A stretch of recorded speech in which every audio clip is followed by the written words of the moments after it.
믿지 않는 가정에서 살았어요. 뭐 저는 여러분이 제 사정을 다 아시겠지만, 그러다 이제 결혼을 하니까 우리 시어머님 되시는 분이 그 전에 감리교에서 개종을 하신 지 한 2년 돼가지고 시골에 내려오셨으니까 시아버님은 국민학교 교장으로 은퇴하시기 2년 전에 고향으로 오셔가지고 집을 새로 짓고, 그때 이제 방을 하나 가정집회설로 예배보기 위해 아주 크게 만들었어요. 그래가지고는 거기서 예배를 드리는데, 어머니는 일주일 내내 동네 다니면서 애들이고 어른이고 하여튼 다 모아드리는 거예요. 그래서 한 20여 명 앉았는데, 예배 보고 한 사람이라도 가면은 난리가 나셔요. 그러니까 저는 예배 시간에 예배 드린 적이 없어요. 시골에 살 때는 매일 밥해서 하여튼 예배 끝나자마자 빨리, 그때는 다 차려 상에 이렇게 내가잖아요. 그래야 했으니까.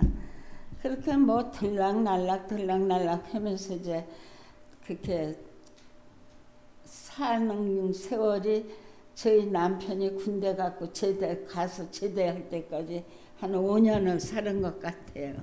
어머님이 있어서. 아주 그때는 뭐 진짜 피동적이랄까, 내 힘으로 앉아서 예배 본 적이 없어서 그저 그렇게 지내는데도, 처음에 이제 성경 말씀에 창세기 1장 1절에 태초에 하나님이 천지를 창조하시다, 그 말씀을 보니까 제 눈이 번쩍 뜨이는 것 같더라고요. 응? 사람이 이 세상에 만들지 않은 물건은 하나도 없잖아요. 꽃도 나무도. 그때도 저는 뭐 이렇게 그런 데 대해서 의문을 가졌던 것 같아요. 굉장히 그랬는데, 그 말씀을 보고 나서 보니까는 너무 모든 게 아주 그냥 신기하고 신비롭고, 같은 햇빛, 같은 땅, 같은 물 속에 물을 먹고 자라는 채소나 꽃들이 어떻게 이렇게 정말 종류대로 다를까, 그런 데 대해서 굉장히 감동이었던 것 같아요.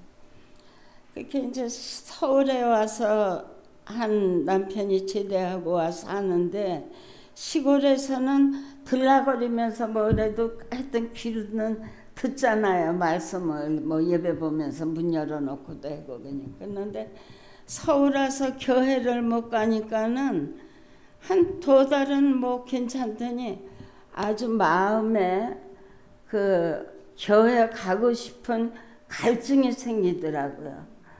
너무 그게 갖고 혼자 이제 할 줄 모르는 기도도 하고 그랬는데, 내가 나 교회 가야지, 못 살겠다고. 그랬더니 우리 남편이 알아보더니 용산 교회, 아주 그냥 골목 좁은 골목에 가롤동 교회라고 있었는데, 거기를 알려주고 한번 데려다 주더라고요. 이제 그때는 지금 영동 지역 그쪽에 세를 사는데, 그래갖고 용산 교회를 다니기 시작했어요. 그때 뭐 처음에는 이 목사님 저 목사님 계시다가 하여튼 그렇게 하면서 어디에 이렇게 다니다 36자만, 36 그릇 가게, 36 우유, 36자만 들어가도 너무 반가운 거예요. 들어가서 교회 다니시냐고, 나도 안식일교인이라고. 그래가지고 이렇게 교제를 나누고 그랬던 생각이 나요. 그때 알던 사람이 지금 무슨 목사님인가 동부 쪽에서 그 목사님 그 아버지가 거기에서 우유집을 하시고 그랬던 생각이 나요.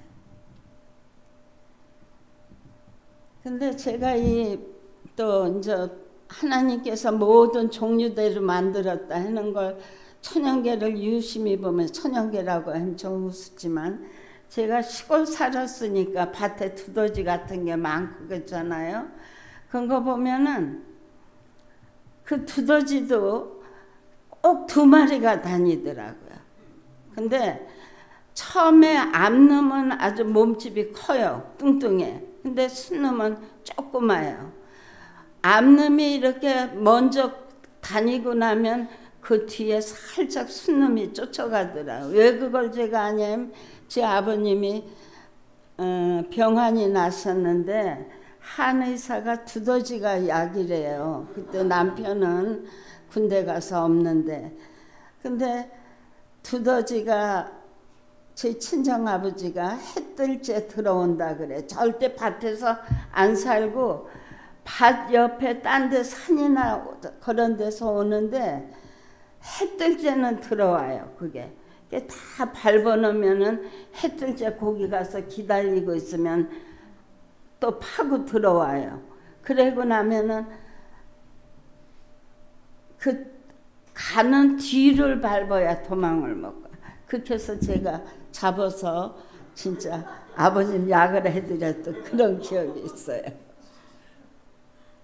그리고 이제 창세기 1장 1절에 그걸 보면서 이제 자꾸 성경을 뭐 시골에서 볼 책이 없잖아요. 보고 그러니까는 이스라엘 백성을 인도하신 그 모든 기적이 많잖아요. 뭐 어려우면 말 안 듣고 막 해서 어려움이 닥치면 또 기도하면 들어주시고 그런 걸 보면서 믿음이 조금씩 제 마음에도 진짜 갈증 같은 그런 걸 풀어주는 믿음이 조금씩 생기기 시작했어요. 근데 이제 기도를 하는 중에 이제 미국 와서 살면서 기도 응답이 너무 제 생활에 많지만 우리 혜진이 살려줬던 얘기, 알래스카에 여행을 가는데 우리 소녀딸이 아주 걔가 다 아시잖아요. 혜진이 그때 8살인데 감기가 들더니 매일 뭐 정말 예배 드리죠. 감기 낫게 해달라고 8월 8일을 가는데 알래스카 국경 넘을 때는 완전히 얘가 아무것도 먹지도 못하고 죽게 됐어요. 그러더니 우리 애들은 저하고 한 집에서 태어나서부터 살았으니까 엄마 찾는 일이 없었어요. 저하고 지내는 시간이 더 많았으니까. 근데 엄마한테 가겠다는 거예요. 알래스카 국경 넘자마자. 근데 거기서 뭐 어떻게 와요, 집에. 도시가 있는 것도 아니고 8일을 캠프차 타고 갔는데 국경 넘자마자 남편이 그 차를 세워놨는데 어디 사무실에 가서 어디에 가면 의사를 만날 수 있나 빨리 알아보래요. 근데 거기에 앵커리지 가야 의사를 만날 수 있는데 병원이 거기를 어떻게 가요? 한 7시간은 가야 되는데 하나님께 나가기 전에 살려주세요. 포기했었어요. 마음 가운데. 저희 남편도 저도 얘가 이제 죽는구나. 아무것도 먹지 못해. 눈동자가 풀린다 그러더니 눈동자에 초점도 없이 엄마한테 갈래, 나 엄마한테 갈래 그랬는데 그냥 걔 침대에 엎드려서 주님 우리 혜진이 살려주세요. 3번 그랬던 것 같아요. 그리고 오피스에 이제 영어가 부족하니까 큰손주를 데리고 나갔는데 혜진이가 할아버지 나 그래프 주스 줘. 근데 목소리가 맑아요 벌써. 그러더니 갔다 그 길로 난 거예요. 애가 그 길로. 그게 제 생애에 많은 정말 기적이 있고 계지만 제 생애에 아주 큰 힘이 되고 지금도 뭔 어려운 일이 있으면 혜진이 살려주셨던 주님 그렇게 기도하고 홍해를 갈라주셨듯이 이 일도 해결해 주실 줄 믿습니다. 그렇게 기도드립니다. 그리고 또 사람만 보면 여러분도 다 그러시지만은 누구든지 보면은 우리 교회로 하나님께 인도하고 싶은 마음이 많이 있잖아요. 그래도 교회 나가셔서를 못 하겠어요. 그랬는데 한 번은 몬트레에서 이제 이웃에 한국 사람이 있어서 젊은 사람인데 사귀는데 자기 시의 아주버님 남편의 형님이 파시스트병 이렇게 떨리는 거 그게 있다 그래요. 근데 그때는 저희가 이제 네팔로 이사 오기로 정했을 텐데 정했을 텐데 제가 이제 우리 교회 이렇게 마사지 음식도 잘하고 그러는 분이 있어서 그분한테 연결을 시켜줬어요. 그분이 저 이사 오고 나서 굉장히 열심히 매일 가서 음식 해가지고 하고 그랬더니 그게 거의 낫다시피 했다 그래요. 그래갖고 온 교인이 정성을 들여가지고 기도하고 그랬는 동안에 그분이 아주 몬트레의 터줏대감이에요. 간호사로 옛날에 뭐 아주 일찍 오신 분인데 그래갖고 우리 교회로 나중에 소식 듣니까 침례를 받았더라고요. 그분이 김선혜 씨라고 그랬는데 그때 한창 오장로님 김행선 장로님이 중국 사업에 아주 열들을 그냥 저기에서 하실 때인데 그분이 그때 제가 알기로는 아마 10만 달러인지만 그렇게 하여튼 많은 돈을 그 장학금 저기에 자기가 기부하겠다고 그렇게 얘기한 걸로 알아요. 그러니까 그 사람 이름을 따서 무슨 몰라 제가 아는 길로는 선의 장학회라는 이름을 붙인 걸로 알아요. 그분 이름. 근데 나중에 사실은 그 자선되는 분이 반대를 해서 돈은 못 받은 걸로 알거든요. 그래서 하여튼 우리 교회로 그렇게 해서 아주 장로교회 그냥 아주 오래된 분이에요. 그랬는데 그렇게 저기 했던 기억이 있고 또 이제 제가 이렇게 뭐든 누구든지 이렇게 교회로 인도하고 싶지만 그럴 수 있는 발레호 살면서도 한국인을 만나기도 힘들고 사람 만나면 얼른 우리 교회 나갑시다 그 말이 안 나오잖아요. 그랬는데 기도를 열심히 했어요. 하나님을 찾는 참 영혼을 만나게 해달라고. 매일 이제 며칠을 기도를 하고는 카스코에 갔더니 한국말을 하는 거야 누가. 뭐 아빠 어쩌고 뒤돌아보니까 브라이언 김 기억하시죠? 그때 그 큰애기 조수아인가 걔만 3살인가 근데 엄마는 임신해서 배도 부르고 조그맣게 얼른 쫓아 한국인이냐 그러니까 그때 이 동네에 사니까 이사 온 지 한 달 됐대요. 근데 그분이 브라이언 김이 군인이면서 그 저기 애니멀 닥터였어요.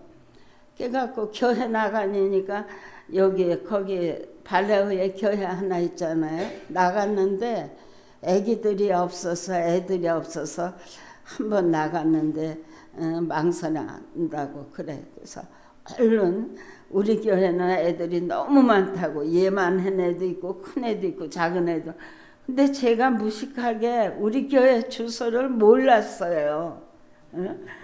그래갖고 아우 내가 교회 주소를 모르겠네 이러면서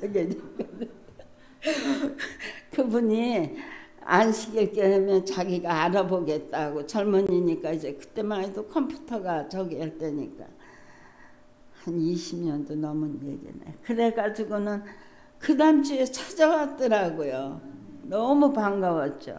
그래갖고 교회 와서 이제 젊은이들은 젊은이들 거리 잘 어울리고 또 이제 집에서는 우리가 어디에 준수또래니까 걔가 아들이 그러니까 어디 갈 때면 같이 가고 학교에서 어디 가도 꼭 그 집 같이 가고 그렇게 온 정성을 다 드리는데 자기는 일요일 교인이래요. 그 시어머니가. 근데 안식교인을 이렇게 사귀었다 그러니까 안식교인이 안식일 교인이 아주 좋은 사람이니까 잘 사귀어라 그러더래 시어머니가.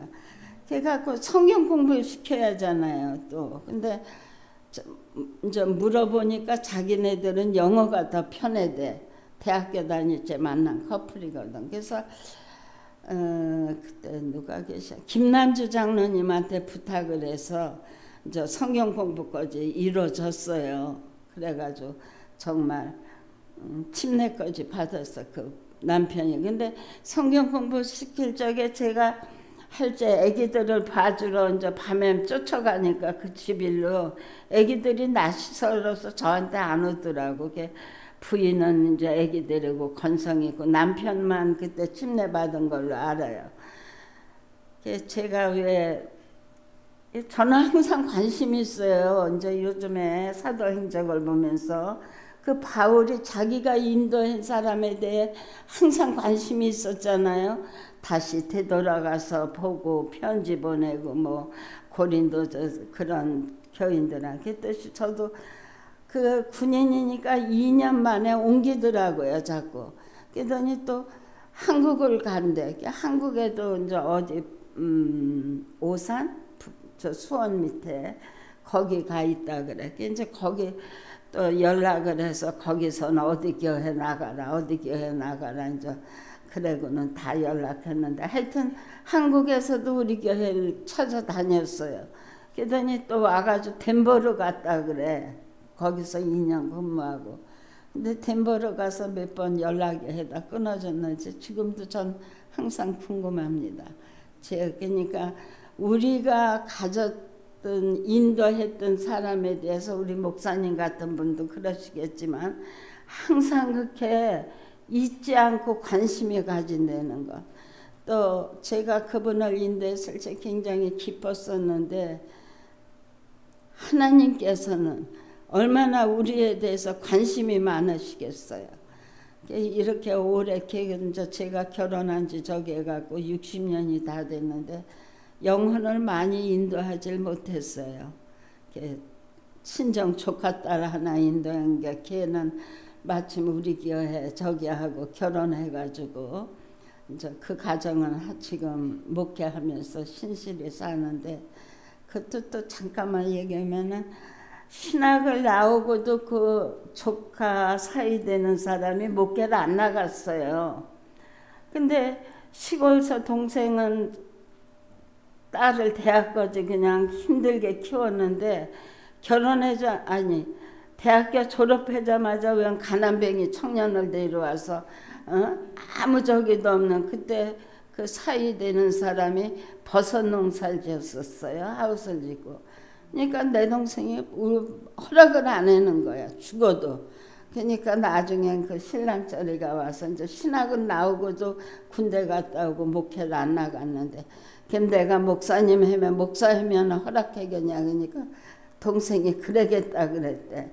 그래갖고 다시 목회길에 들어서서 아주 신실하게 지금 중국까지 그 PM 뭐 목사님인가 그걸로 중국까지 가서 거기서 교회도 사놓고 지금 아주 신실하게 살고 있어 아주 감사하게 생각합니다. 그래서 많이 그렇게 인도를 못해서 아주 후회스럽고요. 사람만 보면 우리 교회를 인도하고픈 마음이 있는데 그게 그렇게 마음대로 안 되네. 능력이 부족합니다.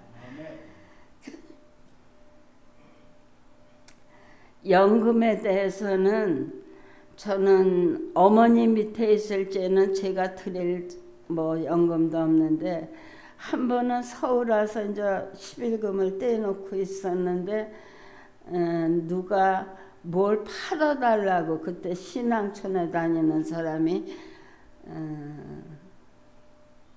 비누 빨래 비누 신앙촌 비누 유명했죠.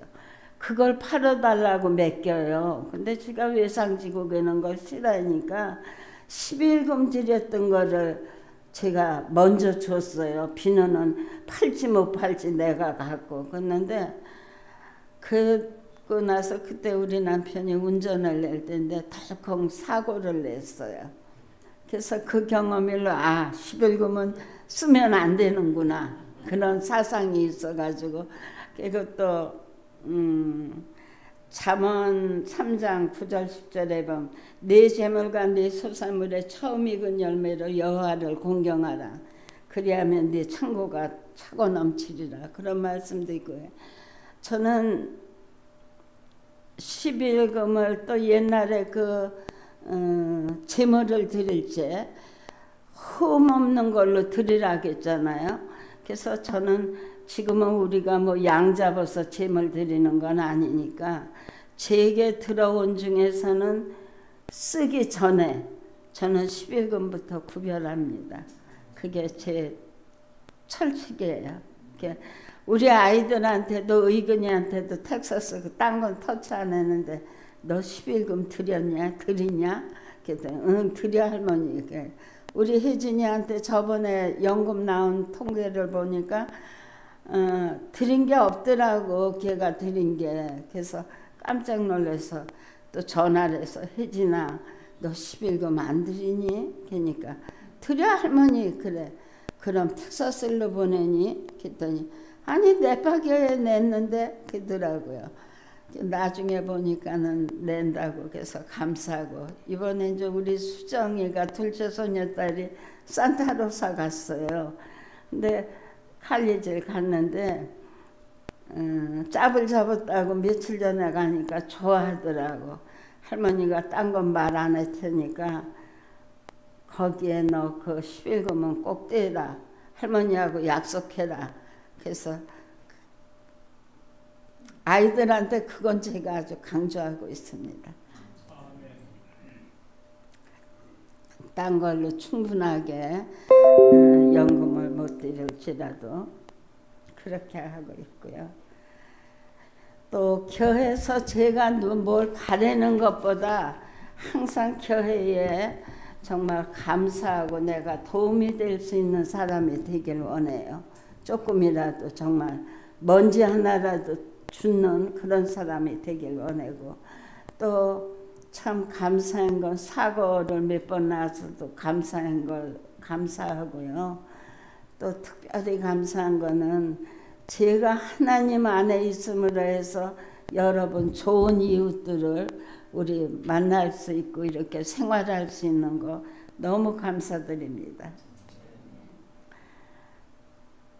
그래도 아주 평소에 생각하고 내가 누구한테 받는 것보다는 제가 베푸는 위치에 있었으면 해요. 그게 제 생각이고, 세월이 지나고 나이가 먹고 보니까 아웅다웅 뭐 내가 옳아서 그런 것보단 내가 참고 지자. 순영이도 뭔 애들하고도 이제 우리가 말다툼할 적이 많죠. 그럼 순영이한테 네가 물러서라, 네가 져라, 자꾸 그런 말을 해요. 우리 수린이가 셋째 소녀딸이 그렇게 화장을 진하게 하는 거야. 너무 속상해갖고 내 말은 안 듣니까는 우리 수진이한테 엊그제 수진아 네가 좀 저렇게 화장 진하게 하지 말라고 권해라. 그랬다. 할머니 아직 수린이는 어려. 그러니까 나이가 남은 약 먹으면은 화장도 약하게 할 테니까 그거 걱정 말고 말하지 마. 그러더라고요. 모든 매사에 내가 한 발 양보하는 그런 마음가짐으로 살고, 젊어서 저도 직설적으로 저 때문에 돌려서 말 못하고 직설적으로 한 걸로 인해서 상처받은 분들이 있으면 용서하시기 바랍니다. 지금도 후회스러운 거는 또 마음 아픈 건 지현영 집사님, 또 미스터 윤, 서튼 이동길 씨, 민숙 씨, 김기범 씨, 그런 가정들 생각하면 내가 좀 더 잘해주고 좀 더 찾아봤고 전화라도 해줄 걸 아주 마음 아파요. 특히 뭐 이동길 씨나 딴 집들은 그래도 우민 씨나 그런 집은 믿음 안에 살겠지만 지헌영 씨 같은 분 모르겠어요. 그분은 마음 아픕니다. 지금도 교회를 우리 교회 안 나오는데 딴 데라도 나가셨으면 좋겠어요. 또 마지막으로 제가 소망 가운데 데살로니가전서 4장 16절 17절 그것 좀 누가 읽어주시겠어요? 재림장이에요. 우리가 항상 주와 함께 있으리라. 죽음이 몇 번 교통사고에서 살려주셨지만은 지금도 이렇게 몸이 아파. 노장로님 저 때 방문 가자 했는데 제가 이렇게 지금 서 있어도 아파요. 사실은 걸음을 마음대로 못 걷고 그랬는데 자꾸 살려주셨지만 몇 번 아프고 나니까 죽음이 내 가까이 있는 것 같아요. 근데 저희 남편이 돌아가시고 나서 보니까 너무 편안해 보이고 죽음이 두렵지가 않은 그런 마음이에요. 아, 죽으면 모든 게 편하구나. 사실은 항시범 주 안에서 기뻐하고 감사하라겠는데 어디 그래요? 살다 보면은 특히 우리는 애들이 많으니까 애들하고 몸 문제 있으면 걱정부터 하는 거예요. 그러다 깜빡이고 아, 하나님을 찾게 되고 어저께는 또 느닷없이 리오린도 우리 수린이가 고등학교를 갔는데 디인한테서 전화가 왔대. 순영이가 엄마 큰일 났어. 수린이 방에 웬 남자애가 와 있다 그래요. 아, 괜히 거기서는 어깨 드러난 그런 티셔츠도 못 입고 배꼽 티도 못 입고 여기는 마음대로예요. 그런데는데 남자가 방에 와 있더니 얼마나 걱정해. 야, 누군가 이름 물어봐라.